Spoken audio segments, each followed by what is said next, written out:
Hi guys, সকলোকে মোৰ YouTube চেনেললৈ স্বাগতম জনাইছোঁ। আজি মই কেইটামান আপোনাৰ আগত মহৎ লোকৰ বাণী ক'বলৈ ওলাইছোঁ। আহক এতিয়া ভিডিঅ'টো আৰম্ভ কৰোঁ। আৰম্ভ কৰাৰ আগতে মই এটা ৰিকুৱেষ্ট কৰোঁ, মোৰ চেনেলটো ছাবস্ক্ৰাইব কৰি দিব, লগতে থকা বেল আইকনটো ক্লিক কৰি দিব। তেতিয়াহে মই দি থকা নতুন নতুন ভিডিঅ'বোৰ আপডেট আপোনালোকে পাই থাকিব। ব্যাপক অৰ্থত সকলো অভিজ্ঞতাই শিক্ষা, এয়া লজে কৈছিল।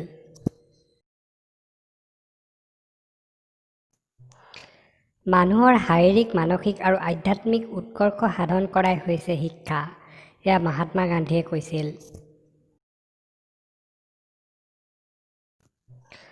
মানুহৰ ভিতৰত পূৰ্ণতা সুপ্তভাৱে আছে, তাৰ বিকাশেই শিক্ষাৰ লক্ষ্য, এয়া বিবেকানন্দই কৈছে। শিক্ষাৰ ক্ষেত্ৰত পাঠ্যপুথিৰ জ্ঞানতকৈ বাস্তৱ অভিজ্ঞতাৰ জ্ঞান বেছি মূল্যৱান, এয়া হেনৰিক পেষ্টালজীয়ে কৈছে।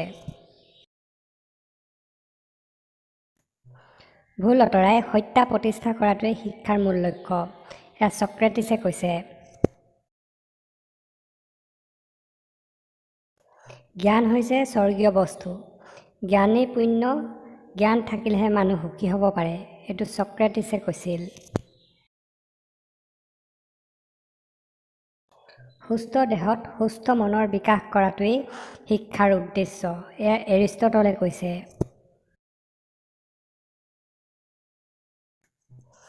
শিক্ষা হৈছে সুখ দুখ অনুভৱ কৰিব পৰা ক্ষমতা, এয়া মনীষী প্লেটোৱে কৈছে। শিক্ষাই সুস্থ দেহত সুস্থ মনৰ সৃষ্টি কৰে, এয়া এৰিষ্টটলে কৈছে।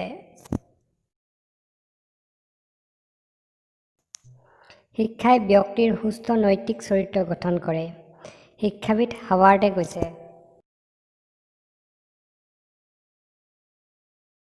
মোৰ যদি ভিডিঅ'টো ভাল লাগিলে লাইক কৰিব, কমেণ্ট কৰিব আৰু ছাবস্ক্ৰাইব কৰিবলৈ নাপাহৰিব। লগতে থকা বেল আইকনটো ক্লিক কৰি দিব, তেতিয়াহে মই দি থকা নতুন নতুন ভিডিঅ'বোৰ আপডেট আপোনালোকে পাই থাকিব।